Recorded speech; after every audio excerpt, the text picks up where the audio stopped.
안녕하십니까. 부동산 공법을 강의하는 이동입니다.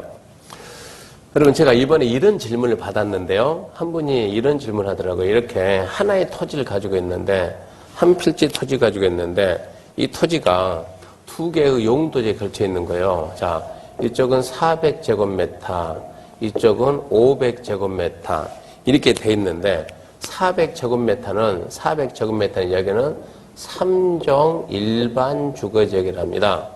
500제곱미터는 준주거지역이랍니다. 준주거지역. 이 토지에 대해서 어떻게 설명해야 됩니까? 이러고 질문하더라고요.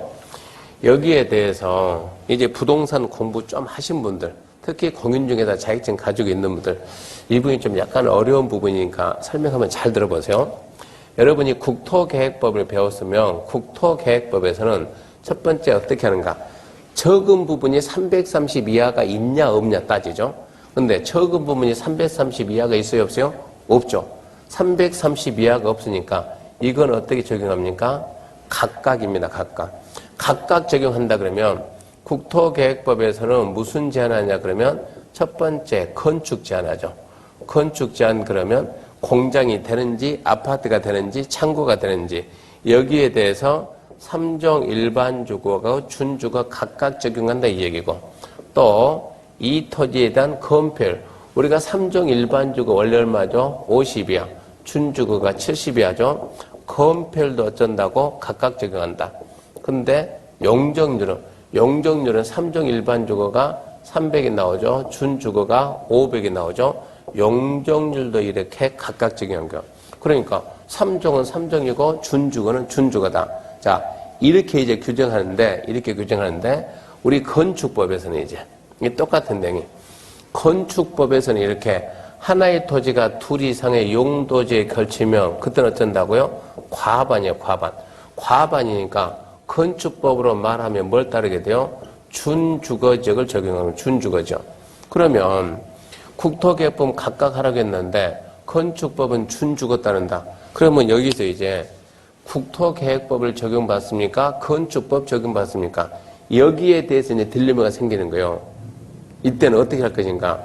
여기에 대해서는 이렇게 국계법이다, 건축법이다, 이렇게 얘기하면 안 되고, 여러분, 그러니까 이런 부분을 이해를 해야 돼요. 이 용도 지역은 국토계획법은 무슨 제한이에요? 건축 제한. 두 번째, 건폐율 제한. 세 번째, 용적률 제한. 이런 제한 하잖아요. 이런 제한 하는데, 건축법은 건축 제한 합니까? 안 해요? 안 해요. 건축법은 그런 제한이 없는 거예요. 건축법은 건축 제한이 없고, 건폐율 제한이 없고, 용적률 제한이 없습니다. 그러니까 건축 제한은 국계법 따라서 그냥 각각 하는 거예요. 건폐율도 각각 해요. 용적률도 각각 해요. 근데 이 건축물의 높이 제한. 건축물의 높이 제한. 특히 전용주거, 일반주거, 정북방향에 따른 인접대지 경계선까지 높이 제한 받잖아요.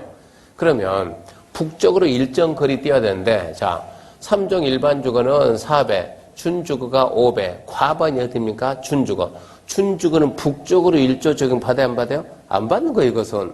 그러니까 1조 적용할 때는 3종 일반주거가 준주거가 되는 거예요. 그러니까 엄청나게 좋은 땅이 되는 거예요, 좋은 땅이.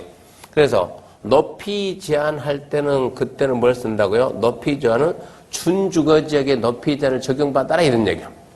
예를 들어서 우리 이 건축법에서는 적용이 있잖아요. 적용. 나무 심어라. 예를 들어서 나무 심어라. 이런 내용에 있어서는 우리 준주거 나무 심고 3종 일반주거 나무 심는 비율이 해당 지자체 조례에 따라 다르거든요. 이런 경우도 뭘 쓴다? 3종을 쓰지 않고 준주거를 쓴다. 즉 건축법 규제하고 국토계획법 규제는 서로 다르다 이런 얘기예요.